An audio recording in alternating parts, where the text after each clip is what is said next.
Welcome to the Flash Season 2 Notcast. The cast that nobody wanted and nobody asked for. What you're getting anyway. Ha! So, we just watched the first episode of Season 2 of The Flash. The man who saved Central City, or at least part of it. Yeah, this vortex is supposed to eat the entire world, but it only ate part of Central City. Yeah, but we don't find out about any of that. Not for another 9 minutes into the episode. Right. All we do is we get like this weird little dream sequence at the beginning and establishing stuff. The police captain's still a dick. Cisco is still a comic relief buffoon. And he hasn't sang the thong song yet. Yeah, sadly. Iris is Still nosy. Still nosy, and Barry is firmly in the Super Friend zone, as usual. And the Flash is been all mopey and emo-y because, we don't know yet. But he's been an independent pro bono contractor by night. Yeah, that's right. CSI by day, contractor by night. And keep in mind he's rebuilding the coffee shop, the Jitters. Yeah. And there's no building permits, there's no safety precautions, no hard hats, none of that stuff. And I'm willing to bet he's not licensed. I know he's not as licensed. A contractor. Adam Carolla is going to have a fun time catching him. Yeah, Adam and Skip are going to show up, and they're going to be like, this is a shitty job, and the Flash is going to be like, oh, see ya. Yep. But the greatest news that we got in the opening was, thank Grodd, there's no Grodd in this. He wrote that, not me. There's no CGI gorilla this time, so thank Grodd for that. Anyway. 9 minutes into the episode, we finally find out what happened. Yeah, the big cliffhanger. And what happened is Barry ran into the black hole, as we saw at the end of Season 1. Mm-hmm. And then he ran around on the nothing. Yeah, just like in a hamster wheel. Yeah, in a big old hamster wheel. He ran around on the nothing. And then Firestorm decided, hey, if we go in there and separate, it'll create a fission reaction which will destroy the black hole, because fission reactions are super effective against black holes. So because that's how physics works. That's how they work. That's why you'll never see a black hole at a nuclear power plant.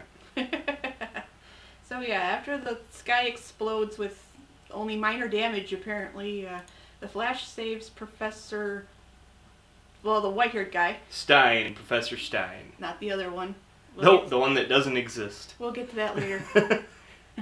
But he gets saved. They find out Ronnie is apparently sucked into the nothing. And he has been banished to the black hole. Right.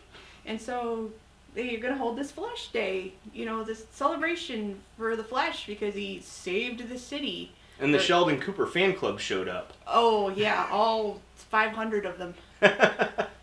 And they all, Mayor does the speech, key to the city, and all of a sudden you see him talking, and this big guy comes in. Yes, in a big, heavy black coat on a hot summer day. Yeah. With a hood on. Yeah, Joe obviously failed his perception check. Yeah, he's a great detective. He didn't notice this guy just smashing his way through the crowd. Yeah.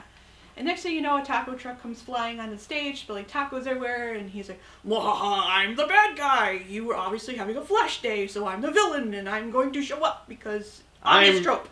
And I'm not Bane. Oh god, this guy looked like a cross between Bane and Dr. Doom. He looked like Bane from the Batman and Robin movie. Yeah. And I'm convinced now that all Flash's villains are just cheap knockoffs of Batman's villains. Yeah, no crap. So anyway, earlier in the episode, Cisco made this gun to catch metahumans. It's basically like an ankle bracelet, shoots on them, and it sucks all their power out somehow. It's not really explained. So he shoots this ankle bracelet on this dude, and power comes up. But it does not work. It actually makes the guy bigger. Because it's the first act. Of course. And Cisco's an incompetent buffoon in this one. Yeah, no kidding. And then the cops are like, oh, he's a bad guy, we're going to shoot him. Now keep in mind this guy has a metal mask and armor but fully exposed arms. Like Larry the Cable Guy. Exactly. Guess where the cops shoot? Anywhere but the fleshy parts. In the face. They shot him in the face. And the bullets just fly off. Because, bing, bing, bing, bing. And then how they defeat this guy, and this is genius, the Flash goes, get me the propane canisters. Yeah, and they shoot the propane canisters as he throws them into the air at the guy, and they explode into big fireballs, which, might I add, does not actually work. I have shot propane canisters. They explode and have a big shockwave, but there is no fire involved whatsoever unless you're using tracer rounds. Yeah, no kidding.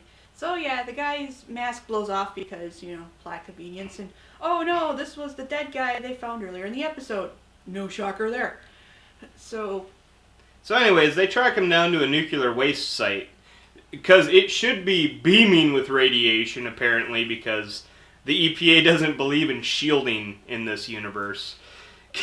Because that's how that works. Anyways, they go to this nuclear waste site, and where they're just storing glowing green nuclear waste in 5-gallon pails, apparently. yeah, glowing green. Yeah, it glows green instead of blue because they've mixed... it's obviously been tainted with phosphorus. But yeah, Flash goes over, tries to stop him, and he's like, I'm gonna take my communications out because I don't want you guys to find me because I'm Opie and Chad. And gets his ass kicked. Yeah.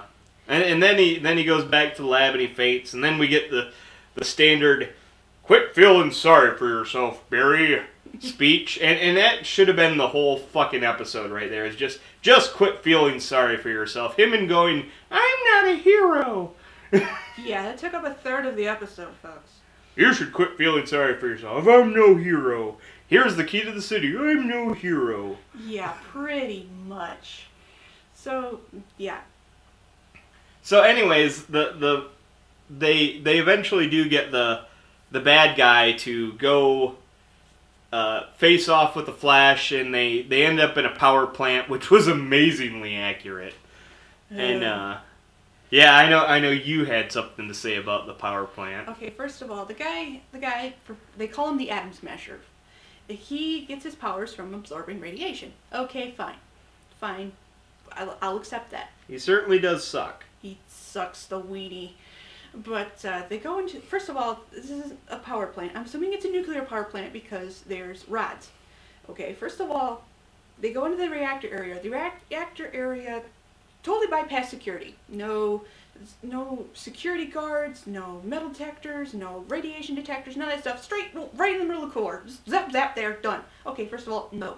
Second of all, I will give the show credit because the radiation was actually blue. I don't know why they messed it up earlier, but okay, fine, it's blue. I'll give them credit for that.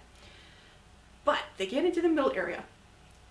They have to stop the Atom Smasher by putting him inside the reactor. So he sucks up all the radiation, and then he faints. He sucks all he can suck, and he can't suck no more. Precisely. But the rods are exposed. There's no coolant. It's not in anything. They're just glowing blue out in the middle of this tube thing. And they're glowing blue, and the only reason that blue effect actually occurs in a reactor is because it's the way that the particles look going through the water. Through the coolant. That's the only reason it actually emits blue. It's no coolant. This power plant is Chernobyl waiting to happen. It's the wave of the future. It's hot fission. It's bullshit. But yeah, so Atom Smasher goes in, he sucks up all the radiation, and they remote control it so that this reactor starts with, first of all, bullshit again. But so he sucks up all the radiation. He's like, of course, there's no technicians on site. No technicians, no staff, no nothing. Nobody's there. They all went out to lunch, and so he goes over and blurred, I heard it, And he's all like, "Who sent you? Where is Harvey Dent?" And it turns out our villain, our antagonist this season is going to be Zoom.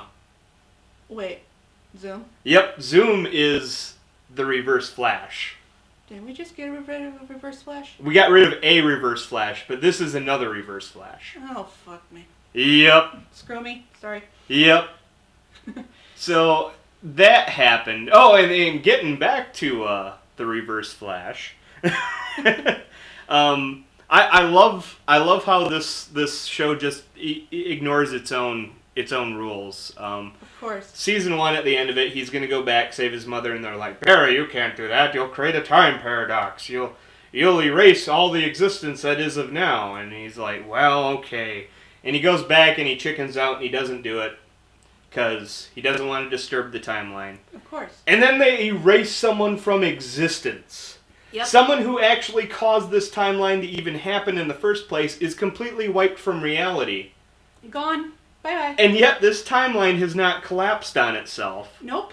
I figured that's what the black hole was at the end of the first season, but no, apparently it's just bad luck. Yeah, bad physics. So this guy who does not exist has left a building to Barry, and he's made a video that shouldn't exist, where he confesses to a murder that should have never happened. Yeah. and then, so, yeah, he's all like, oh, I can get my father out of jail with this.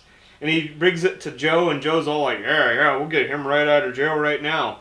And I thought he was being sarcastic, but no, he did. Apparently they went and they arrested that desiccated corpse they found in Star City or something. And they got they got Henry out of jail. And they played Renegades, which is not totally overused on TV shows right now. I gotta say, that is the quickest DA I have ever seen. Oh yeah, the fastest pardon since Oh Brother Where Art Thou. If not faster.